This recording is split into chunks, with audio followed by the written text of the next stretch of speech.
The AI revolution is in full swing, and it really feels like the whole story is just bigger is there, right? We hear about these massive models with trillions of parameters living in these giant, far-off data centers. But there's another revolution happening, a quieter, but just as powerful one that's smaller, way faster, and it's living right here in the palm of your hand. So let's dive into this huge shift toward intelligence that lives on the device itself. And this quote just hits the nail on the head. The AI landscape isn't just about going bigger, it's about going smarter and sometimes smaller. We're kind of moving past this era of just scaling things up blindly and into a new phase of being really precise and really efficient. And honestly, that's what this is all about. So to really get why these small models are taking off, we first have to talk about the hidden costs of big AI. I mean, don't get me wrong, we all love the power of those giant cloud models, but what's the actual problem with keeping all our intelligence tucked away in some distant server farm? Well, the biggest difference, it really just comes down to location. So on the one hand, you've got cloud AI. It's incredibly powerful, but it's remote. Every single time you ask it a question, your data has to take this long road trip across the internet, get processed, and then travel all the way back. But then you have edge AI. This is intelligence that runs locally, right there on your device. There's no round trip, there's no waiting. So what does that waiting actually feel like? Well, for some apps, it's about 300 milliseconds. Now, I know that doesn't sound like a lot, but trust me, in something like an augmented reality app or a real-time chatbot, that's a lag you can feel. It's that frustrating little pause that's the difference between an experience feeling seamless and just feeling clunky. And then there's the cost. Oh my gosh, this number is just staggering.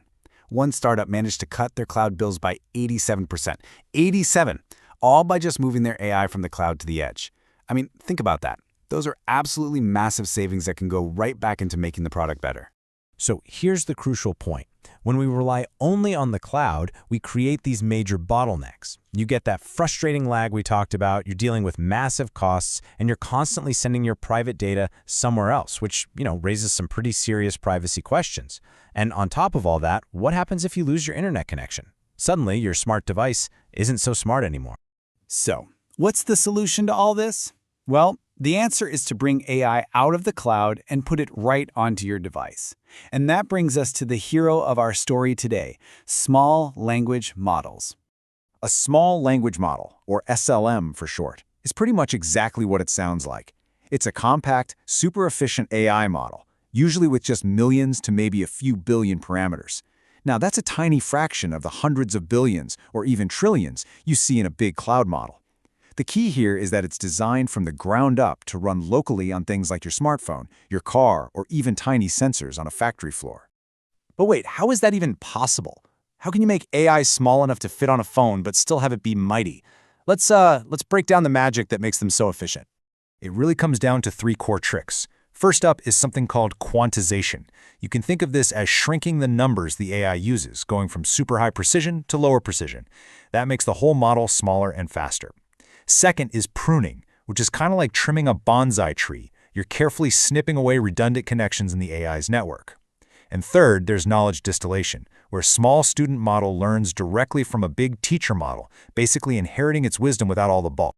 And believe me, these techniques aren't just theoretical. They have a huge impact. Just look at quantization alone. It can shrink a model's size by 4 to 10 times and speed up the processing by 2 to 3 times. And you only get a tiny, tiny loss in accuracy. For performance on a small device, that's a massive win. Okay, so that's the how. But what about the so what? Let's take a look at how SLMs are already being used out there in the real world, from a noisy factory floor all the way to the phone that's probably in your pocket right now. On the factory floor, this is a total game changer. SLMs can live right on the sensors themselves, analyzing data in real time. This lets them predict when a machine is about to fail before it actually happens and send an alert. And because it's all on device, it works even if the factory network goes down, which prevents that costly downtime that can save companies millions. And you're probably using SLMs already without even realizing it. You know when your phone suggests a smart reply to a text? Or when you use voice typing? That's often powered by an on-device model, something like Google's Gemini Nano. It also makes incredible features possible, like real-time language translation that works completely offline, all while keeping your personal data right there on your device. And that on-device privacy, it's absolutely critical in regulated industries. Think about healthcare. SLMs can process sensitive patient data on a hospital's own tablets without ever sending it to the cloud, which is a huge help for things like HIPAA compliance. And it's the same in finance. They can analyze documents or power support chatbots without exposing any confidential information. So, does all this mean that the big cloud models are going away? No, not at all. The future isn't a replacement. It's a hybrid. It's all about finding the right balance and really just using the right tool for the job. Watch this break down the trade-offs really clearly. SLMs are instant and can be 10 to 100 times cheaper per query. They're amazing at specialized tasks and they work offline. Now the big LLMs, they're slower because of that network lag and have high costs, but they are still superior when it comes to broad, general knowledge and really complex reasoning. See, they just have different strengths. But what's really surprising is just how capable these small models are for our everyday tasks. Research shows that a whopping 88% of common queries can be handled perfectly fine by a local SLM. It's only that small slice of the really tough, most complex problems that actually need the raw power of a giant cloud model. And that right there leads to the new strategy that smart businesses are adopting.